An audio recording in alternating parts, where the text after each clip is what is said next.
Hey everyone, Bradley's Fan 9 here. Gonna change it up here. I'm gonna go with some Pokemon Go today with a video for Spoofing for Beginners. Now, I have an Instagram account called Pogo Shiny Hunter. I throw up all my shinies that I get on that account. Some of you may follow that and may have been sent here by me. If you're wondering how to get the IVs on your Pokemon, how to search for Shundos, etc., I will show you here basically how to start spoofing. If you're a big fan of Pokemon like I am, I advise you to be a spoofer. I played legit for 2 years, stay in the same city, grinded out about 10,000 dust a month. It's honestly pretty boring. If you play this way, you can go anywhere in the world, catch shiny hundos. It's a lot funner to play the game, to be honest. So I'll show you the basics here, how to get started. So as you can see here, I'm in Chicago. Those are all my recent Pokemons. You can see I hit a lot of Kyogres. So you can basically go anywhere as a spoofer. Here I'm at the Navy Pier in Chicago.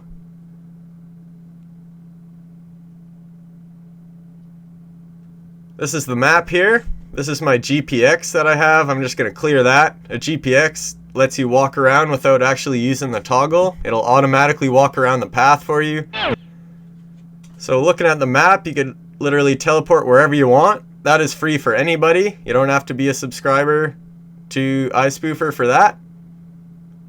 As you see here, I teleport there. You see all the stops around. So you're pretty much free to go wherever you want with this app. You can play from your home. This is the chords list here. Raids, you could change what you want to find. I set it to level 5 raids, weather boosted, so I only see weather boosted legendary raids. And then you could literally just tap whatever one you want and teleport to there if you're raiding. Also in the chords list is Pokemon. Right here I set it to possible shiny 100% Pokemon. This is how I Shundo hunt. You just tap and teleport. And if the Pokemon's still there, because obviously Pokemon despawn, they're only there for a certain amount of time. So you try and stay on top of the list if you're Shundo hunting. Walk around until the Pokemon spawn. That Rattata isn't there, so we'll try again. I'll pick the most recent one up top here. It does show you the cooldown from wherever you're standing. It'll tell you your cooldown rate. The cooldowns affect softban in this game, where you can't like spin something in Chicago and then teleport to Tokyo and spin something. You'd have to wait 2 hours before spinning something in Tokyo. So you can look up cooldown rates for spoofing online to see the exact rates, but this app will tell you your cooldown rate. So that Mankey's not here either. This is kind of a bad example, but that just kind of shows you what can happen while you're Shundo hunting. They're not always going to be there.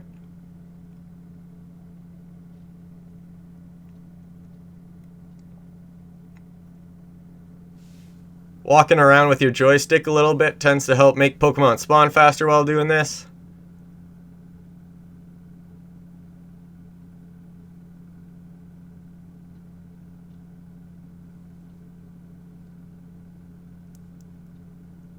Sometimes it takes a little longer, but as you can see, there you go. The Snubble, you can see it tells you the IV up top there before you catch them. You could even tap it to see the extra stats, but as you can see, it's not shiny, so I'm going to run away and move on to the next one. So that's the basics for Shundo hunting.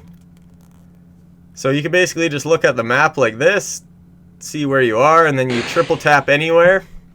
You could either copy your chords to send it to somebody else, or just walk there or teleport there.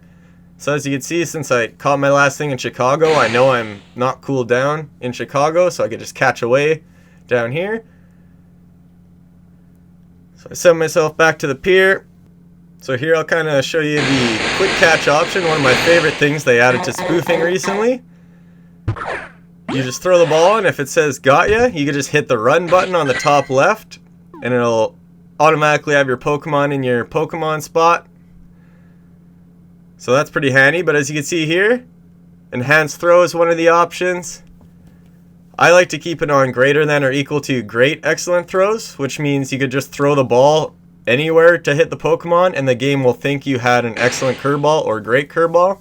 You could set it to just excellence, but I've heard that can get you banned, but that's kind of in the past, so I'm not 100% on that. But to be safe, I just stick with great or excellent balls there. And it makes catching Pokemon and grinding Stardust a lot easier. Makes it more reasonable, honestly. You could actually give love to all the Pokemon you want. Now here I'll show you the GPX option. Here's the map. You can see all Pokestops there. You could turn them on and off if you want. There's a little squiggle line on the left there. It's not letting me press it right now. It will eventually though, and it'll ask you if you want to auto-generate a GPX. You can make your own if you like by pressing around the map and adding pins. You can make your own walkway. But if you want to be lazy like me, you teleport wherever you are with a bunch of stops. You pick how many stops you want in the GPX. I'll just do that, and as you can see, it makes an automatic route for you, and that's where your guy will walk. Is if you hit play there. You can favorite your GPX to go into your favorites where you could use it at any time. If you've made a GPX and saved it in your notes, you can also import GPXs. It's basically the way to go if you want to walk around. I think you do have to be a donor for that though, but it's roughly $5 a month and you get all the benefits of this app. So honestly, if you're a big enough Pokemon fan, play enough, it's pretty much nothing. I enjoy it. So as you can see here, even your old Pokemon, you could look at your IV, and if you hit the IV button calculator, you can see how much Stardust and candy it'll cost to power up your Pokemon. That's pretty handy, so you don't have to use Pokegenie anymore. So there's a few other things in the settings you could deal with, changing your walking speed, etc. The thing on the right there is nearby Pokemon. You could adjust that to change which Pokemon you want to show that are nearby. Now I'll show you here where I download my Pokemon spoofing app. It used to be Global++. That got sued or whatever from Niantic, but iSpoofer's good to go. So iSpoofer.com, as you can see here, you'll have to download the IPA, and then you'll have to Cydia impact it. I will make a video on that later, showing how to do that. And then as you can see here, pro version and free version, what you do and do not get with each version. So that's the basics. I will show you a video on that if you're curious, but you do need a computer to download this app.